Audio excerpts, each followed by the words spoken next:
ലോക്സഭാ തെരഞ്ഞെടുപ്പിലെ തോൽവിക്ക് പിന്നാലെ പാർട്ടിയോടിടഞ്ഞ കെ മുരളീധരനെ അനുനയിപ്പിക്കാൻ KPCC. കെ സുധാകരൻ കെ മുരളീധരനുമായി കൂടിക്കാഴ്ച നടത്തി. മുരളീധരൻ ഉന്നയിച്ച വിഷയങ്ങളിൽ വിശദമായ ചർച്ചയുണ്ടാകുമെന്ന് കെ സുധാകരൻ പറഞ്ഞു. ലോക്സഭാ തെരഞ്ഞെടുപ്പിൽ 3ാം സ്ഥാനത്തേക്ക് പിന്തള്ളപ്പെട്ടതോടെ പാർട്ടിക്കെതിരെ കടുത്ത വിമർശനമാണ് കെ മുരളീധരൻ ഉന്നയിച്ചത്. ഇതിനു പിന്നാലെയാണ് KPCCയുടെ അനുനയ ശ്രമം.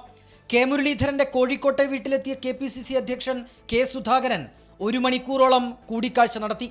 കെ മുരളീധരനെ പൊതുരംഗത്തേക്ക് തിരികെ കൊണ്ടുവരുമെന്നും അത് എല്ലാവരുടെയും ബാധ്യതയാണെന്നും കൂടിക്കാഴ്ചയ്ക്ക് ശേഷം KPCC അധ്യക്ഷൻ പ്രതികരിച്ചു. അദ്ദേഹം ഒരാവശ്യം ഉന്നയിച്ചിട്ടില്ല, അദ്ദേഹം ഒരു കാര്യവും ചോദിച്ചിട്ടുമില്ല.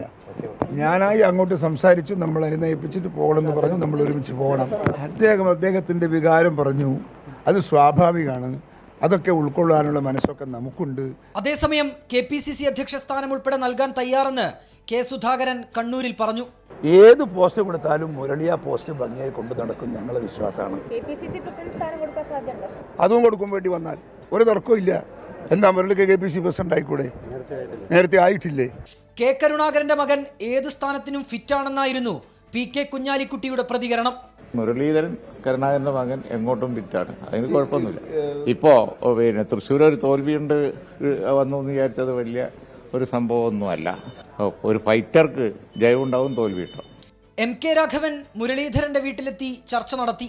തൃശൂരിലെയും ആലത്തൂരിലെയും പരാജയത്തിൽ ആരെയും നേരത്തെ കുറ്റക്കാരനായി വിധിക്കാൻ കഴിയില്ല എന്നായിരുന്നു പ്രതിപക്ഷ നേതാവ് VD സതീശന്റെ പ്രതികരണം. കെ മുരളീധരൻ സജീവമാകണമെന്ന് UDF കൺവീനർ MM ഹസനും ആവശ്യപ്പെട്ടു.